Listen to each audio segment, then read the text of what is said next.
Marlon Tapales, dating 2 times world champion sa Super Bantamweight Division, ay abala ngayon sa paghahanda para sa kanyang paparating na laban na igaganap nga sa bansang Cambodia. Mga idol, ang laban na ito ay nakatakdang ipagtatanggol ni Tapales ang kanyang WBC Asian Continental Super Bantamweight title laban sa Indian prospect na si Saurabh Kumar sa isang inasahang activity fight sa September 7, 2024 sa Olympic Stadium sa Phnom Penh, Cambodia. Marlon Tapales! Hindi man masyadong matunog ang pangalan ng kanyang mga kakalaban, ngunit maasahan natin na isa itong magandang bakbakan na ating masasaksihan.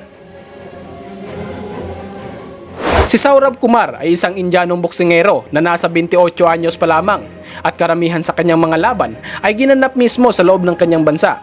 Wala pa nga itong naitala na laban na ginanap sa labas ng kanyang bansa bukod sa kaisa-isahang laban niya na ginanap sa bansang China kontra sa Chinong boksingero na si Song Liu noong nakaraang taon, na kung saan natalo nga si Saurabh Kumar kay Song Liu sa ika-7 round. Ito ang kauna-unahang talo niya na nagmarka sa kanyang kartada. Sa kasalukuyan, hawak ni Kumar ang kanyang kartadang 11 panalo, 6 dito ay nagmula via knockout at 1 talo. Samantalang si Tapales ay nagtala na ito ng impresibong record na 38 panalo, 20 dito ay nagmula via knockout at 4 na talo. That left again! Matatanda ang huling lumaban ng ating kababayan ay nito lamang May 10, 2024 laban sa isang Thai fighter na si Natapong Jangkaeo para sa bakanting WBC Asian Continental Super Bantamweight title, na kung saan 3 beses ngang pinabagsak ni Tapales ang Thailander at tinapos ang laban sa loob lamang ng 1 round.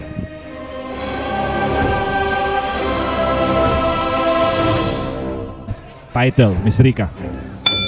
Round number 1. Dayo nga dito ang Thailander, mga idol, na kung saan bit-bit niya ang kanyang kartadang 11 wins, 3 losses at 7 wins dito ay naipinalo niya via knockouts. Ang laban na ito, mga idol, ay ginanap mismo sa loob ng ating bansa sa Midas Hotel and Casino, Pasay City.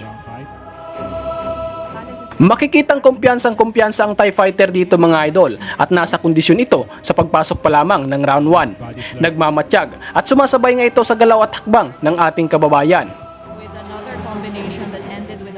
Ngunit ilang segundo pa lamang ang nakakalipas, agad itong pinatikim ni Tapales ng isang solidong hook na tumama sa panga ng kalaban.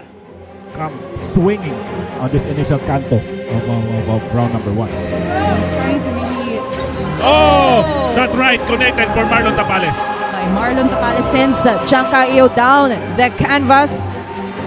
That right, overhand right, did connect for Tapales. Sensing blood in the water, Marlon Tapales moves forward, but Jangkaeo is unfazed.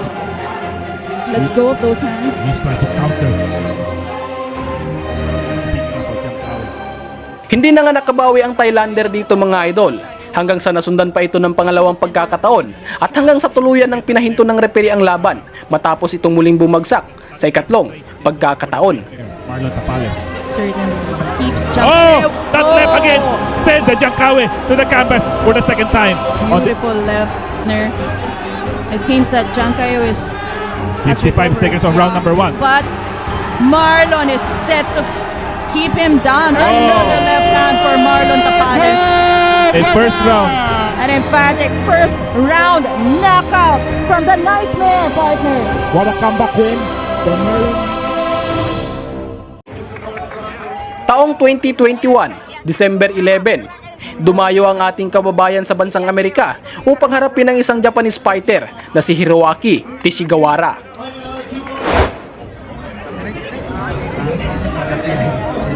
I-mute lang.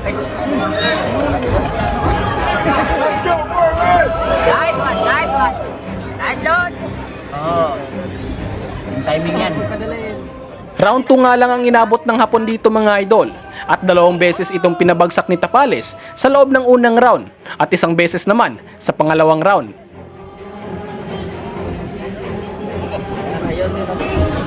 Nice. Timing lang.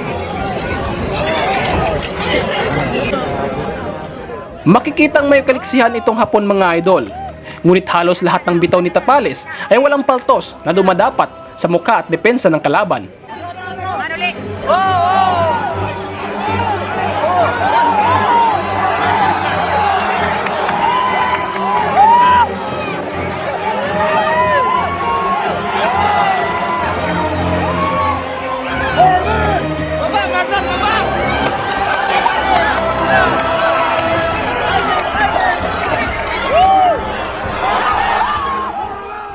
Naipanalo nga ng ating kababayan ang laban mga idol sa loob lamang ng 2 round via knockouts. May 12, 2022, muling sumabak si Marlon Tapales sa bahaging kanluran upang labanan ng isang Mexican fighter sa 8 rounds competition na ginanap sa Dignity Health Sport Park Casino ng bansang Amerika. Nakaharap niya dito mga idol si Jose Estrella na ngayon nasa featherweight division na ang timbang.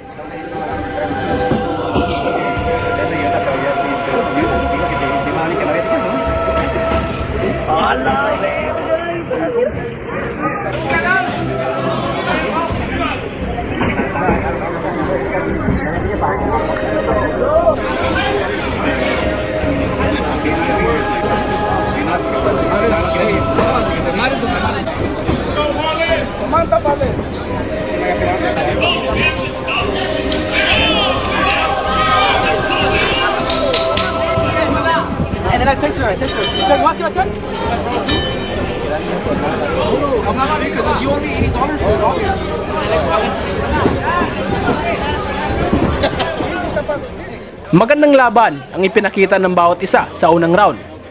Ngunit sa pagpasok ng round 2, agad na namilipit sa Estrella dahil sa malakas na body shot na pinakawalan ni Tapales. Hindi na nga ito nakatayo muli upang ituloy ang laban mga idol dahil sa sakit na idinulot ng kamandag ng kamao ni Tapales.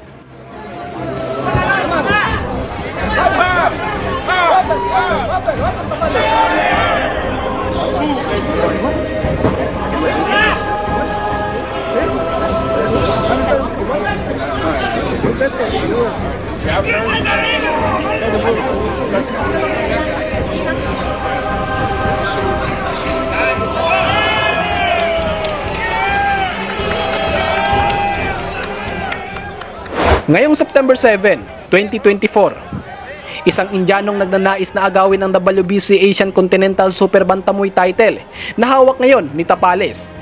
Mga idol, magtatagumpay kaya si Saurabh Kumar sa kamay ng ating kababayan? Posibleng pinaghahandaan niya ito dahil alam niyang hindi basta-basta makakalaban si Marlon Tapales.